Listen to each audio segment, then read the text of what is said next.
Hi friends, আজ আমি আবার ফিরে এসেছি আপনাদের কাছে একটা নতুন টপিক নিয়ে। পুরুষের শরীরে পেশিবহুল শরীর কিভাবে পাবেন।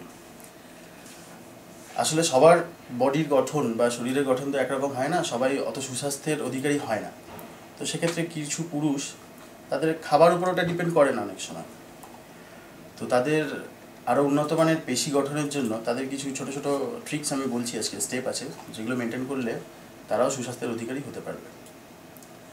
ফার্স্টেই আসি সাপ্লিমেন্টের ব্যাপারে। শরীরের কিছু আবশ্যিক উপাদান প্রয়োজন হয়, যেমন যথার্থ পরিমাণে পুষ্টিকর খাবার, মিনারেলস, ভিটামিনস, যেগুলো থেকে আপনাকে অ্যাটলিস্ট ডেইলি 300 থেকে 600 ক্যালোরিযুক্ত খাবার আপনাকে প্রত্যেক দিন গ্রহণ করতে হবে।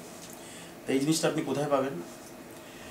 এমনি জেনেটিক খাবারের মধ্যে এগুলো থাকে, কিন্তু সেই জিনিসগুলো আমাদের দৈনন্দিন ব্যস্ততা বা এই তাড়াহুড়োর মধ্যে কোনো রকমের খাওয়া বা তাতে কী হয়, তার থেকে পুরো পুষ্টিটা আমরা ডাইজেস্ট করতে পারি না। তো সেক্ষেত্রে কিছু ওয়ে প্রোটিন বা প্রোটিন জাতীয় কিছু পাউডার সাপ্লিমেন্ট বাজারে পাওয়া যায়, যেগুলো আপনি আপনার ব্রেকওয়ে মিলের সঙ্গে দিনে 2 বার অন্তত নিতে পারেন, গ্রহণ করতে পারেন। সেকেন্ডলি আসি, বেশি পরিমাণে নয়, বেশি মাত্রায় নয়, বাট অল্প অল্প বারবারে আপনি খান। মিলটাকে আপনি ব্রেক করে নিন।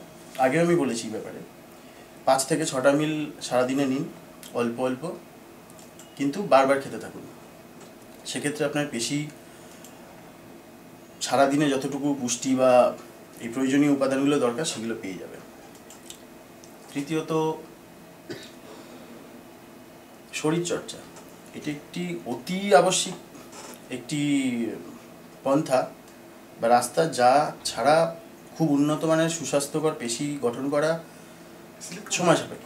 সুতরাং জিমে যান, শরীরচর্চা করুন নিয়মিত, আর সঙ্গে ভালো খাবার তো অবশ্যই দরকার।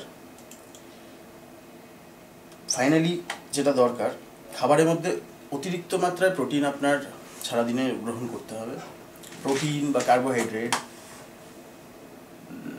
ফাইবার জাতীয় খাবার, এগুলো অনেক বেশি সারাদিনে গ্রহণ করুন, যেগুলো আপনার পেশিকে সুগঠিত করবে, আপনাকে অনেক স্ট্রং দেখাবে আগের থেকে, আপনাকে আর কেউ বলবে না রোগা পুরুষ। তো এই জিনিসগুলো মেনটেন করুন ঠিক ঠিক টাইমে, হয়ে উঠুন সুস্বাস্থ্যের অধিকারী পুরুষ। ধন্যবাদ।